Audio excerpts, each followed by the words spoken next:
what's up you guys, this is SGB618 here, and today I'm going to be giving my final thoughts on Wave 1 of the Booster Course Pass for Mario Kart 8 Deluxe.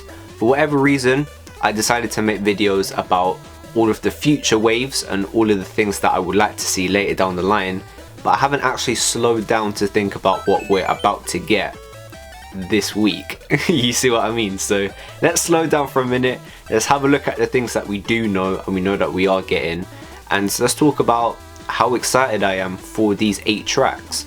Let's get into it. So the first track that I want to talk about is Paris Promenade. Hopefully I'm saying that name right.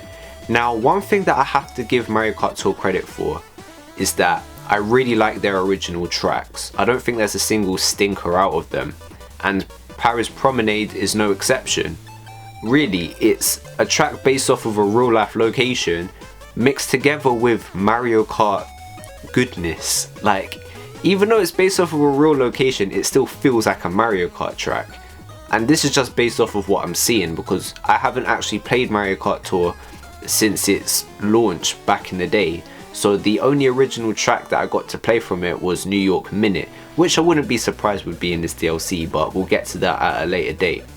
So I'm very much excited to play this one. I don't know that much about it because, like I said, I haven't played it, but based off of what I've seen in terms of gameplay and how it looks, it gives me Daisy Circuit vibes, which is really good because Daisy Circuit is not only one of my favourite Mario Kart Wii tracks, but it's one of my favourite circuit tracks in Mario Kart. It just has that nice, rich sunset feel to it. It's not fully daytime, and obviously the Switch amplifies this compared to, you know, the phone version of this track. And also, like I said, it still has Mario elements in it despite it being based off of Paris, and I just think it looks really cool. I honestly can't wait to play on this one. However, a track that I can definitely wait to play is Toad Circuit. This is definitely the most boring track out of these 8 tracks. Toad Circuit isn't bad, it's just it's okay. Like, especially if you played Mario Kart 7, you already know what I'm talking about. Like, well, out of all of the Nitro tracks in Mario Kart 7, Toad Circuit. I'm not mad or disappointed about this because it seems like Nintendo is warming us up with this DLC. So of course go for a track that isn't too crazy and then introduce all of the crazy stuff later down the line. So hopefully, if Nintendo is playing this the way that I'm thinking, that's what they're doing. So I'm just going to take it how it is. But Toad Circuit, it's not that crazy of a track, looks fine. I'm sure it will play fine as well, but I'm not that excited for it. It's your basic raceway, it's about it. Choco Mountain, on the other hand, this track looks really cool. Now, I know a ton of people are complaining about how this track looks, saying that it looks exactly the same as the Tour version, but as someone who doesn't play Tour, this looks brand new to me and I'm very excited to be playing on it. I grew up with Mario Kart DS, and Mario Kart DS remastered this track in its retro track selection, so I do have a bit of a nostalgic attachment to this track.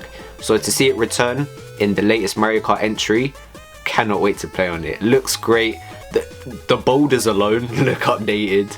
I guess one thing that people have said about this track that would have made it a million times better is if they replaced the water with milk, because obviously Chocolate Mountain would have been a very good attention to detail, but unfortunately we didn't get that.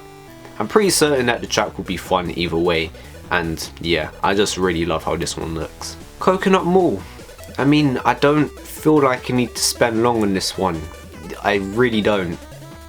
Literally, if you're talking about Wave 1 of this DLC, you're most likely talking about Coconut Mall. This is by far, like by a landslide, the most popular track in this wave. And this is definitely one of the top tracks for me in this wave as well. Like, come on, Mario Kart Wii, already a top tier Mario Kart game. And then obviously this track is a top tier track in that Mario Kart game. And also, based off of what we've seen in the trailers, the inside of the mall looks great. I don't know why no one's talked about this, but this version does not look anything like the Mario Kart 7 version. Apart from the arrows on the escalators, that's literally about it. The textures and the design looks completely different to any other Coconut Mall version, and I think it looks really cool.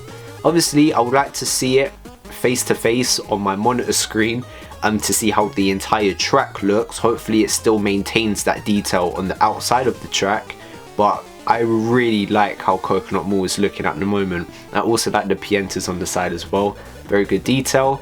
And I'm really hoping that this track looks just as good as all the other retro tracks in Mario Kart 8. Alright, here's another track that I don't know that much about, but I'm very much excited to play. Tokyo Blur. Obviously based off of Tokyo. Oh, I didn't know that. But yeah, Tokyo Blur. This stage looks really cool. Same reasons for why I like Paris Promenade is the same reason why I like Tokyo Blur. Based off of real life location, mixed in with that Mario Kart flavour, and yeah, you're in for a treat. I really like how this track looks, and I can't wait to play on it.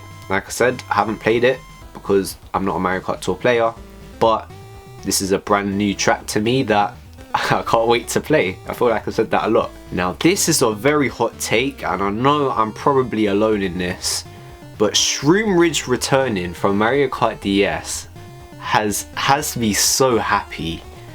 It has me so happy. Is it the best Mario Kart DS stage? No, it's not. But the nostalgia levels are way high.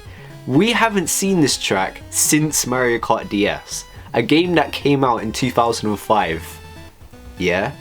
So to see it return in the latest Mario Kart game, which is my favourite Mario Kart game, Mario Kart 8 Deluxe, that means the world to me. Like, the music alone in this track gives me goosebumps. So to see this track return in a modern space with modern graphics, remastered, oh man, I'm so happy, man. I'm so happy. Lots of people will say that this track's boring. I think it's a very chill track. The music really accompanies the track very well, and I feel like the pacing of the track is really good. It's not as difficult as Toad's Turnpike or Moonview Highway, but it's not as boring and dragged out as the Woohoo tracks. That's another hot take. I feel like it's a very good midpoint, and I'm really hoping that they carry that over in this stage. And just looking at this stage, man, it looks great. The cars are just filled with detail, the colours just pop, and like the scaling, it just looks like we have a ton of space to drive on this track. I love it so much. Nintendo, thank you so much for bringing back Shroom Ridge. I know I'm going to sound like the saddest guy ever. Everyone's like, well, out of all of these tracks that you want, you're happy that Shroom Ridge returned? Really? But no, I'm serious. Mario Kart DS was my first Mario Kart game, so I don't think some of you guys will understand. Like, the nostalgia levels are way high right now, and I can't wait to see what other Mario Kart DS tracks get remastered after this one. This looks great. Another track that I really love is Sky Garden. This is my favourite track from Super Circuit. Another track that I grew up with, because not only did I grow up with Super Circuit as well, but obviously Sky Garden was on Mario Kart DS as well, so I love this track too. Another retro track that came later down the line in Tour via update, so I've never touched this version of Sky Garden. I'm hearing some very mixed reception on it though. There are some people saying that this is a bad version of Sky Garden, which has me kind of worried.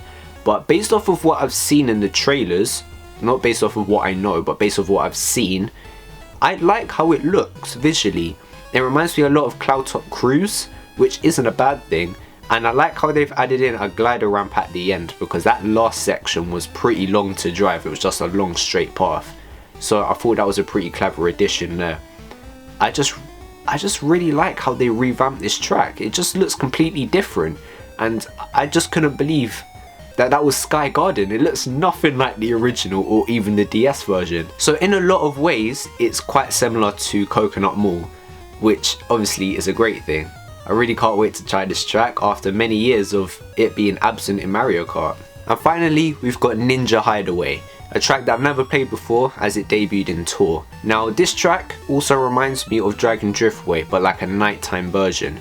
Dragon Driftway is definitely one of my favourite tracks in the original Mario Kart 8 DLC, so to see a more nighttime version of it with a more unique twist to it, I think it's a very cool idea, and I really can't wait to play on it. But there you have it guys, those are my thoughts and opinions on the tracks that we're about to get in Wave 1 of the Booster Course Pass. Hopefully you did enjoy it. Please comment down below your thoughts on the points that I made in this video. Did you agree with them? Did you not? And let me know, what tracks are you most looking forward to in this wave? Anyway, thank you for watching. Please like and subscribe, and I will see you guys in the next video. Peace.